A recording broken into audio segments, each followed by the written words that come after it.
Good morning friends, welcome back to my channel আড্ডায় রূপালী। আশা করি আপনারা সবাই খুব খুব ভালো আছেন, সুস্থ আছেন, আর আমিও ভালো আছি এবং সুস্থ আছি। আর আকাশে দেখছেন কেমন কালো মেঘ করেছে, মানে যে কোনো সময় বৃষ্টি নামবে। আর আজকে হচ্ছে রথযাত্রা, তো সবাইকে জানাচ্ছি রথযাত্রার অসংখ্য অসংখ্য শুভেচ্ছা। আর রথের দিন তো বৃষ্টি হয় সাধারণত, এটাই দেখে এসেছি ছোটোবেলা থেকে। তো আজকেও মনে হচ্ছে বৃষ্টি নামবে। সকাল থেকেই আকাশে একদম কালো মেঘ ছেয়ে আছে। তো বন্ধুরা, এক ঝলক একটু গোটা শহরটা দেখিয়ে দিলাম, আমাদের এখান থেকে যতটা দেখা যায় ততটা। তো ছাদ থেকে নেমে এসে সব কিছু সারলাম, পুজোটাও দেওয়া হয়ে গিয়েছে। পুজো দিয়ে খাওয়া দাওয়া করে এই যে এখন রান্নাঘরে ঢুকেছি দুপুরে রান্না করার জন্য। তো আজকে নিরামিষ রান্নাবান্নাই হবে। তো আজকে করছি হচ্ছে, এখানে আমি কিছু ডালের বড়া তৈরি করছি, মটর ডালের বড়া। সেই বড়া দিয়ে আমি ঝিঙা আলুর তরকারি করব। খেতে কিন্তু খুব ভালো লাগে। সাধারণত ঝিঙাটা বেশি পোস্ত দিয়েই করা হয়, কিন্তু এইভাবে রান্না করলেও কিন্তু খেতে খুব সুন্দর লাগে। তো আমি মটর ডালটা বেটে নিয়ে তার মধ্যে লবণ, হলুদ, কালো জিরা, তারপরে এমনি সাদা জিরার গুঁড়ো, ধনে গুঁড়ো সমস্ত কিছু মিশিয়ে নিয়েছি, একটু মিষ্টিও দিয়েছি, কিছুক্ষণ রেখে দিয়েছিলাম ডাল বাটাটা। এইভাবে সব কিছু দিয়ে মাখিয়ে নিয়ে তারপরে এই যে এখন আমি ছোট ছোট করে বড়া তৈরি করে নিচ্ছি। একটু বেশি করেই বড়া করব, একটু শুধু শুধু ডালের সাথে খেতেও ভালো লাগবে।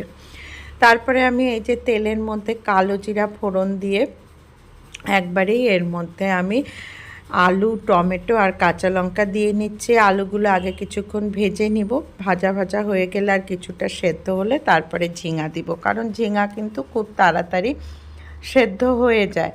এই জন্য আলুটা আগে একটু ভাজা ভাজা করে একটু সেদ্ধ করে নিচ্ছি। যারা ঝিঙা খেতে ভালোবাসেন না তারাও যদি এইভাবে ঝিঙা রান্না করেন খেতে কিন্তু খুব ভালো লাগবে।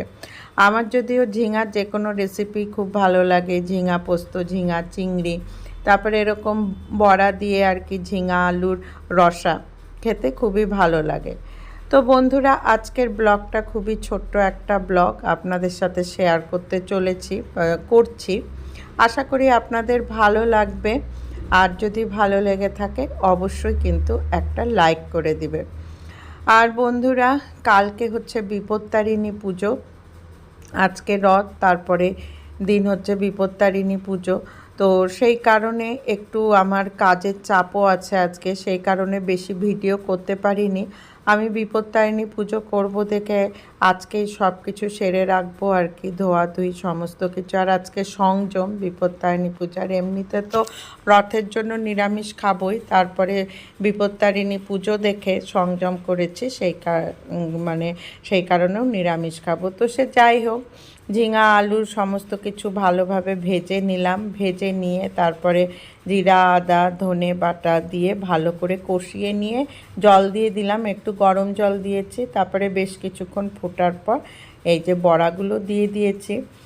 আর এই যে দেখতেই পাচ্ছেন তরকারিটা কীরকম মাখো মাখো হয়েছে। তারপরে শেষে একটু শাহি গরম মশলার গুঁড়ো আর হচ্ছে একটু ঘি ছিটিয়ে দিলাম।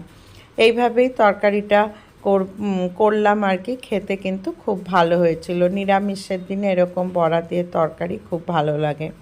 এখন আমি হাজব্যান্ডকে ভাত বেড়ে দিচ্ছি, হাজব্যান্ডকে দিয়ে আমিও নিয়ে নিব একবারে।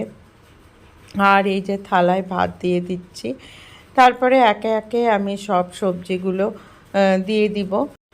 ভেবেছিলাম রথের মেলাতে যাব, কিন্তু আর যাওয়া হলো না, কারণ যেহেতু কালকে পুজো আছে, আমাকে সমস্ত কিছু জোগাড় যন্ত্র করতে হবে। তো সেই কারণে আর রথের মেলাতে যাওয়া গেল না। দেখি যদি উল্টো রথে পারি তো যাব। তো এই যে ভাত বেড়ে দিলাম, তারপরে আমি এই কিছু বড়া রেখে দিয়েছিলাম ডাল দিয়ে খাওয়ার জন্য, সেই বড়া দিয়ে দিলাম। তারপরে এই যে কচু ভেজেছি, শোলা কচুটা আর কি, কালো জিরা সর্ষা ফোড়ন দিয়ে ভেজেছি, সেই কচুটা দিলাম। আর এই যে এখন এই ঝিঙা আলু বড়ার তরকারিটা বেশ একটু মাখো মাখো হয়েছিল এবং খেতেও কিন্তু খুব সুন্দর হয়েছিল।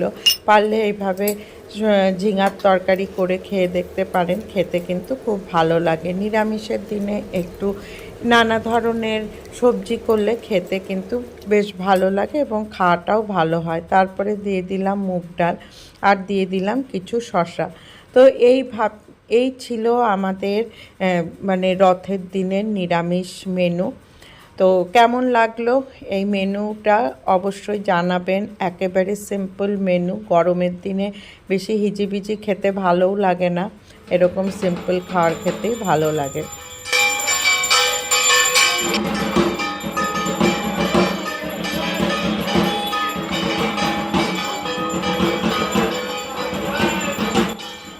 আর এই যে বাড়ির সামনে দিয়ে রথ নিয়ে যাচ্ছিল, তো দেখে একটু প্রণাম করলাম। তো বাড়ির থেকেই রথ দেখলাম। এবার আর রথযাত্রায় যাওয়া হলো না, বেশ অনেকগুলো রথই বাড়ির সামনে দিয়ে গিয়েছিল। এই যে আবার আর একটা রথ যাচ্ছে। তো সবগুলো তো আর ভিডিও করতে পারিনি, এই দুটো করেছি, দুটোই আপনাদের সাথে শেয়ার করলাম।